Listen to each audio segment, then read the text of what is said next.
హైదరాబాద్ అత్తాపూర్లో దుర్ఘటన స్థలాన్ని రవాణా మంత్రి మహేందర్ రెడ్డి ఎమ్మెల్యే ప్రకాష్ గౌడ్ సందర్శించారు. కూలర్ల తయారీ కర్మాగారంలో జరిగిన అగ్ని ప్రమాద ఘటనపై వివరాలు అడిగి తెలుసుకున్నారు. బతుకుదెరువు కోసం వచ్చిన వారు అగ్ని ప్రమాదంలో సజీవ దహనం కావడం బాధాకరమని మంత్రి మహేందర్ రెడ్డి అన్నారు. బాధిత కుటుంబాలను ఆదుకునేందుకు కార్మిక శాఖ ఆధ్వర్యంలో 5 లక్షల ఎక్స్గ్రేషియా, ఆపద్బంధు పథకం కింద మరో 50,000 అందిస్తామన్నారు. యజమాని ప్రమోద్పై క్రిమినల్ కేసులు నమోదు చేయడంతో పాటుగా సంబంధిత అధికారులపై చర్యలు తీసుకుంటామని చెప్పారు.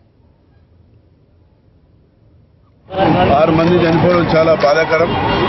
ఛత్తీస్గఢ్ నుంచి వచ్చినటువంటి పేద కుటుంబాలు ఉన్నటువంటి ఎయిర్ కూలర్లో పనిచేయడానికి వచ్చినారు.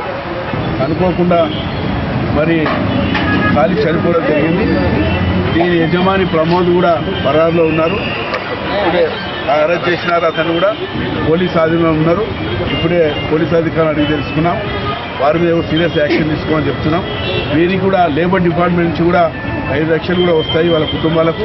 ఇప్పుడే ఆర్డీ వారు కూడా చెప్పినారు 50,000 చొప్పున మరి వాళ్ళ కుటుంబాలకు కూడా ఇవ్వడం కూడా జరుగుతున్నది. ఇది చాలా బాధాకరం.